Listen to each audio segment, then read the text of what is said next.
Welcome once again to the weekly update with the mayor, talking about all things Athens as they are new. And as usual, I've got Kyle Johansson with me today to give us the 7-day outlook, as well as all things coronavirus and OU athletics. Kyle, talk to us about the 7-day outlook, please. So today we'll look for cloudy skies with a high of 35 degrees. Tonight, snow showers early, low of 22. Tomorrow, partly cloudy, high of 29. Tomorrow night, mostly clear, low of 19.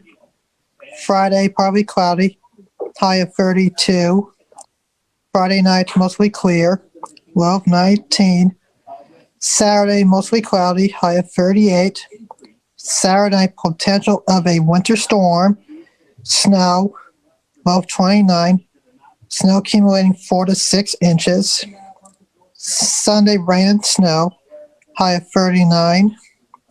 Sunday night, rain and snow, low of 32. Monday, watching a potential of a winter storm, high of 35. Snow showers. Monday night, snow showers, low of 26. Tuesday morning, snow showers, high of 33. Tuesday night, probably cloudy, low of 22. And next Wednesday, probably cloudy, a high of 40, and snow showers late with a low of 27 degrees. Snow is coming. So Kyle, you want to talk to us about COVID-19, what the counts are looking like as of today? So far today, over 5,000 new coronavirus cases in Ohio in the last 24 hours, brings to 12 cases, nearly 900,000 cases, and almost 1,000 deaths. Nationwide, over 25.7 million cases and almost 430,000 deaths. And 2 variants has been confirmed in the United States. UK variant in 24 states and the Brazilian variant in Minnesota. Globally, over 100 million cases, closing in on 2.2 million deaths. And any updates that you're familiar or that you're aware of, Kyle, for Athens County? Good thing is that our cases in Athens County have been declining. Hospitalizations have been declining. So curfew could begin at 11 p.m. or midnight, or could be just lifted in the state. And then vaccines will begin in Ohio beginning this week. And then next week, Johnson & Johnson will be coming in with only one shot of that one. We'll have 3 vaccines by the end of this month or next week, and maybe a 4th one by the middle of February. Very good. Yeah, I don't have the most recent update from the county, the city county health department in terms of what our cases are at this point in time as of today, but they might roll in as the weekly update moves along. Kyle, anything going on in the world of Bobcats with Rufus? So Friday night's men's game last week got postponed due to that power outage. Over 18,000 population in Athens County had no power. Got moved to Saturday as the power came back on at 1 in the morning. Tonight, women's are back in town in Eastern Michigan at 7 p.m. Men's are in Buffalo at 7 p.m. on Friday. Women's are back home on Saturday against Akron at 1 p.m. And then men's are away next Tuesday at Central Michigan at 7 p.m. And Kyle, how are they doing? What is men's basketball record? Are you tracking that as well? So far, 5-4, 5 wins and 4 losses for MAC conferences, and overall 12 to 13 wins and losses so far. And women's volleyball? They won this part of the first part of this first match on Saturday, and they lost that one against 5 sets. And they won the second match at 5:30 by 3 sets. Nice. Yay. All right. Hey, Kyle, thank you. As usual, I always enjoy having you on. Say hello to your family for me, and we will My mom's see. right behind me. Oh, well, hello. He says, hi, Mom. And we will see you again next week. Next week, my mom says hi to you. See you next week. All right. Stay safe. You too. Other things going on around the city, engineering and public works. AEP is going to continue work that is going on Carpenter Street, Stimson, East State Street or State Street. When there's going to be some closures. It started today and it will run through tomorrow. Carpenter Street will be closed to westbound traffic at the intersection. The eastbound lane will shift to accommodate traffic flow. Stimson Avenue, the westbound lane on Stimson to Carpenter will be closed at the intersection. And then State Street, what you'll see is turn lanes to Carpenter that they will be closed as well. The lane closures for the 27th and 28th today and tomorrow will be between 7:30 a.m. and 5 p.m. So just please be cautious when you're in that area and follow all the signage that has been posted. If you have questions or concerns, please reach out to Engineering and Public Works at 593-7636. Again, a lot of this is in line with the Stimson Avenue project. Columbia Gas is going to continue to work down in that area. They're going to be on the south side of Stimson Avenue and replace the sidewalk on Palmer. This is a big, significant project. There will be flaggers out there to control traffic for all this work that is going on within that corridor. The health department, this is important. If you are age 75 plus and have not received your first COVID-19 vaccine, you're encouraged to call the Athens City County Health Department to schedule an appointment for tomorrow. You need to bring your insurance card, and consent forms can also be found at their website to fill out ahead of time. This is at www.athenspublichealth.org. Apparently they've had a lot of volume come through with the expanded distribution. And this is all 8 distribution points here, or administration points here in the city of Athens. That would be the CVS pharmacies, the Shriver Pharmacy, the Hopewell pharmacies. I'm including Athens County, the 8 sites, as well as the Athens City County Health Department. And what they have found is many people who are interested are calling and getting the vaccine from other places or getting on the list in other places. The problem with that is that can lead to unfilled time slots that an individual has been appointed to because they've gone somewhere else.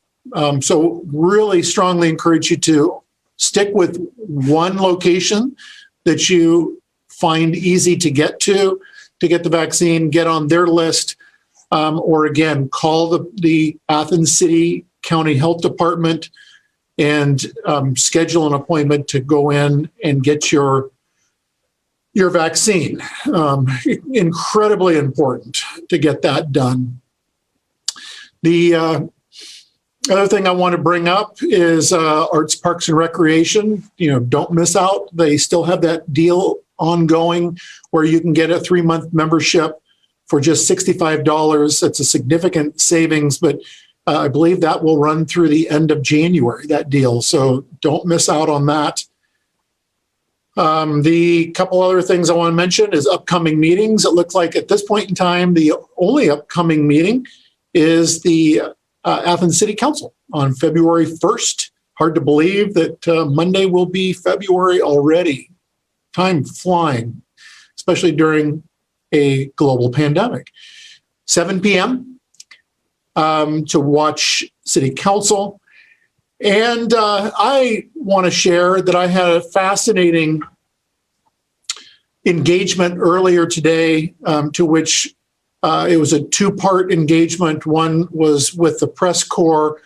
I was able to sit alongside Senator Sherrod Brown, as well as Mayor Tito Brown of Youngstown, Ohio, talking about a new COVID-19 relief bill that Senator Brown is working on, and it is the Direct Support for Communities Act.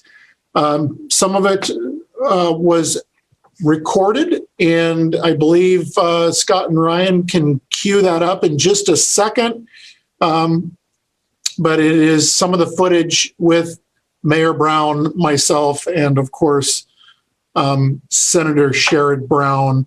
And just before that tees up, I want to encourage you to tune in again next week for the next weekly update. But I would encourage you to also stick around and listen to this wonderful engagement that I had the great opportunity to be a part of with our Senator and Mayor Tito Brown. Thank you.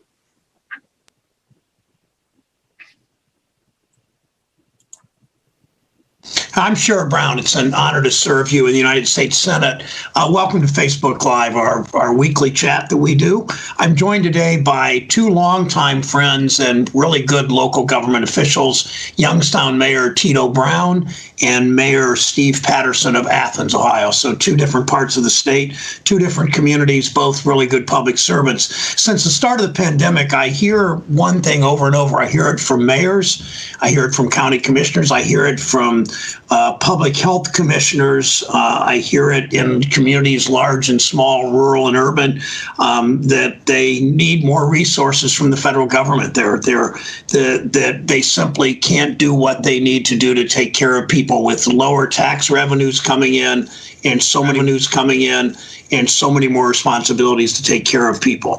I'm hopeful with the new administration and a new Congress that we're going to finally be able to provide Ohio communities with the help they need. It's why this week I'm introducing with a number of Senate colleagues the Direct Support for Communities Act, which would provide direct assistance to Ohio cities and towns and villages and counties. I hear from community leaders all the time about the extra costs that they bear over the past year, everything from buying personal protective equipment, cleaning supplies, increased demand for health services, more families, many going to food banks for the first time in their lives. So many more families going to food banks. They're dealing with these extra expenses while at the same time their tax revenue is dropping. Our bill allows communities to replace that lost revenue, to prevent layoffs and to prevent service cuts. It's simple. The funding would be split 50-50. Half committed to cities, towns, and villages, the other half going to counties, all part of the president's plan to build back better and the president's plan for help. The amount would be allocated based entirely on population. It's the kind of guarantee communities need to support residents. And it comes from the belief that we didn't see last year with the Senate and the president, that I trust local communities. I trust Mayor Patterson. I trust Mayor Brown. I trust local communities. They have rules. Obviously, they've got rules to live under to be accountable, but I trust them to make the decisions in Athens and Youngstown and Mansfield and Toledo better than the federal government. We want to get the dollars out to them. We want them then to work with their city councils or county commissioners and their township trustees to spend the dollars to help people in the most optimal way. So that's our proposal. We're hopeful that to include this in the $350 billion in state and local funding that President Biden is asking for. Now I'll stop and turn things over to my friend Tito Brown, Mayor of the city of Youngstown. Mayor, good to see you. Senator, thank you so much for that introduction. Thank you for the advocacy for local government. I truly believe that this is where it has to happen during this pandemic, that mayors and local government, we are the eyes and ears on the street. We get the calls in our office about those who are most affected, who are right there where they're not being able to pay their rent. They're may be laid off, or their mortgage is behind because of this pandemic. Now, we've not seen it in over 100 years, a pandemic of this size. And right now, we need to make sure that those who can affect the change the greatest, are those who are right there.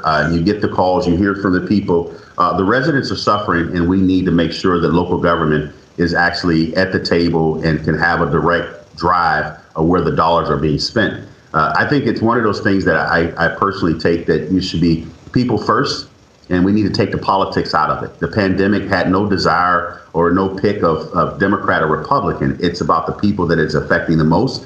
And I think once we can take that out and put people first, this is going to be a great opportunity for mayors and local government to really put this piece in place where it needs to happen. And then you can see that, as we're fighting poverty, as individuals are trying to stay up, make ends meet, that's not happening as much as it should be.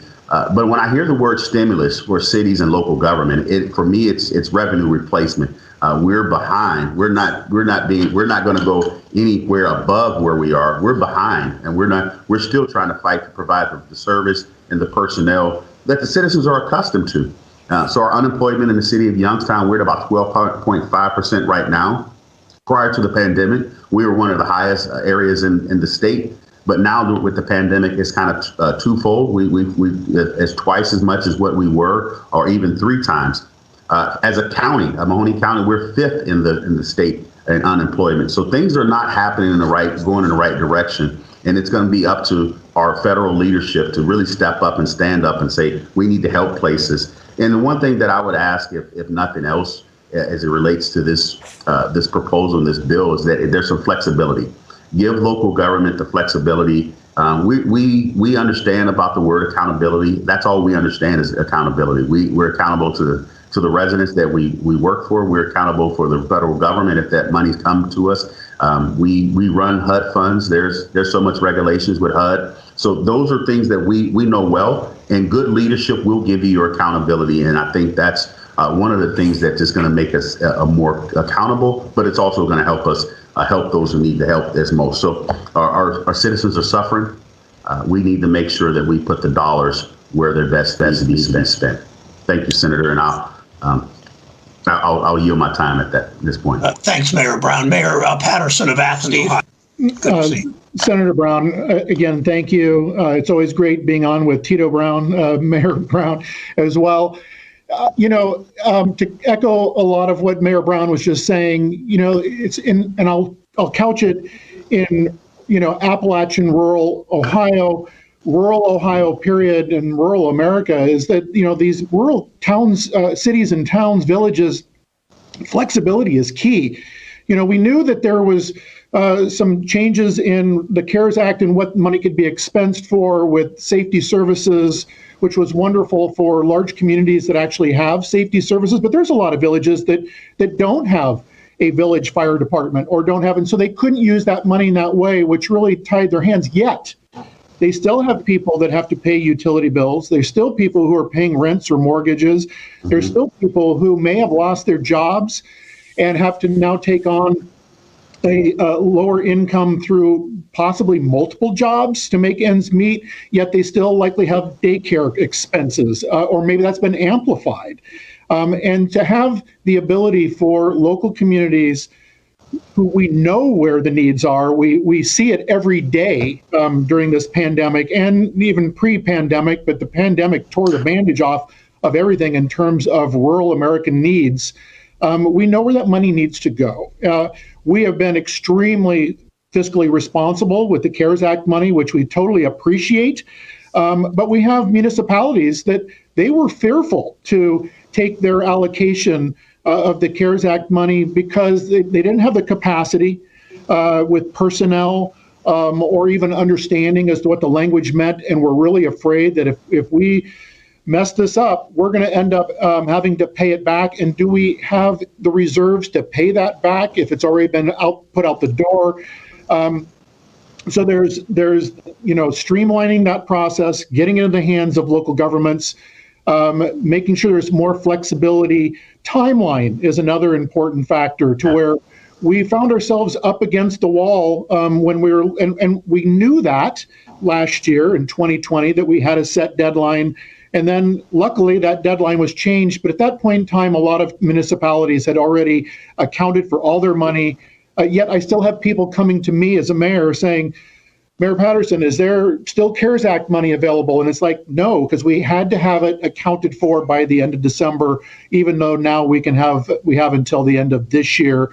But this, I feel so grateful, Senator Brown, that you have put this forward with this direct support for Communities Act, that we see a light and a path forward, especially again in Appalachian, Ohio, where again, with the poverty that we see every day, the need is absolutely there.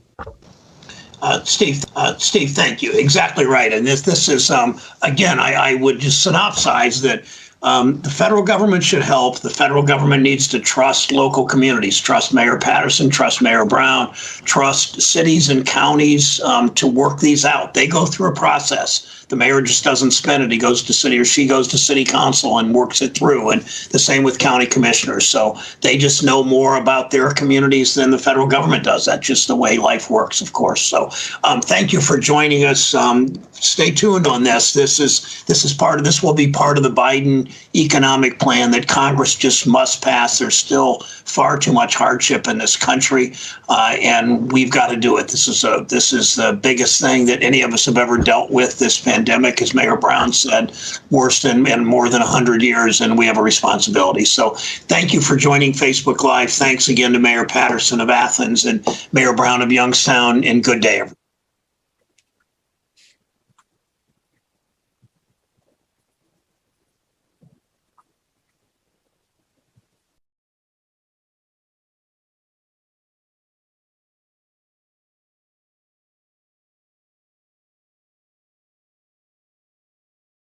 Hazard. You can board the building up. You can get the tenants out. You can do the things that you have to do to make it a safe and secure situation for the neighborhood. But condemnation does not change